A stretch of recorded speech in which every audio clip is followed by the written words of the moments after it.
Tac. Bon, c'est ce qu'on est en train de goûter là. On va goûter quoi? Moulin à vent 2010. Moulin à vent 2010.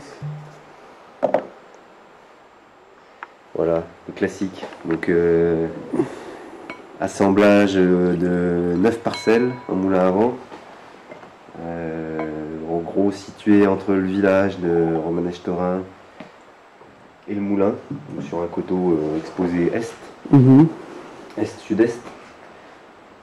Donc c'est des vignes, c'est toujours très mûr, hein. On est toujours les premiers à vendanger là sur Romanèche-Thorin. Donc on a toujours des belles maturités. Ce qui me permet de faire des macérations semi-carboniques en grappe entière. Donc, on garde la vinification beaujolaise pour avoir ce fruit du gamay exalté. Donc température de vinification pas trop chaude, justement pour garder de la fraîcheur et du fruit frais. Pas extraire trop de tanin, je veux pas faire des vins trop extraits, je veux rester sur la finesse. Et ensuite donc élevage en foudre et en fût. Donc surtout des foudres comme là derrière, hein, c'est des foudres qui sont vieux, qui ont 50-60 ans, donc ça amène pas du tout le goût de bois, c'est surtout pour arrondir les tanins. D'accord. Parce qu'en moulin à vent, on est quand même l'appellation des crus du Beaujolais qui a le plus de tanins. C'est des vins qui se gardent. Donc là, on est très sur les arômes floraux, quand même, au nez. Enfin, tout de suite, on sent on sent que c'est du gamay déjà. Tout de suite, on n'est pas perdu. On sent la fraîcheur, le côté aérien du gamay et le note florale qui. Non, c'est ça?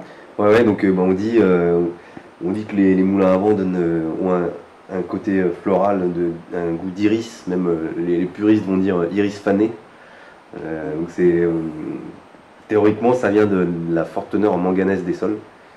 Donc on est sur Romanèche-Thorin, on avait des mines là pendant des siècles qui ont été exploitées. C'était le premier filon de manganèse de France qui servait à faire les rails de chemin de fer notamment.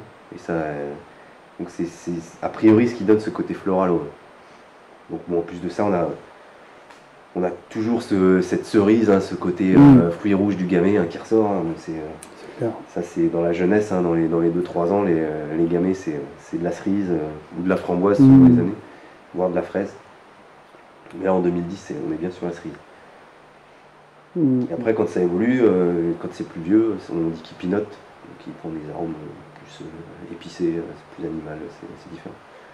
Mais ça vieillit très bien, hein, donc vu les tanins qu'on a dans les moulins à vent, il n'y a pas de problème, on peut les garder 7-8 ans, voire les bonnes années 10 ans sans problème.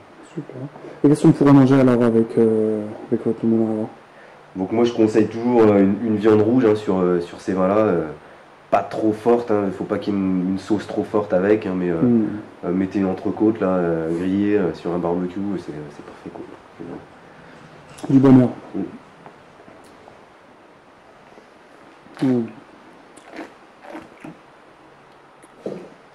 Après, traditionnellement, il y a la charcuterie. Hein. Bien sûr. Mais je trouve qu'une charcuterie, ça va mieux avec un Beaujolais générique ou un Beaujolais village. Sur des crus et surtout le moulin à vent, il faut quand même. Je trouve qu'une viande, ça va mieux.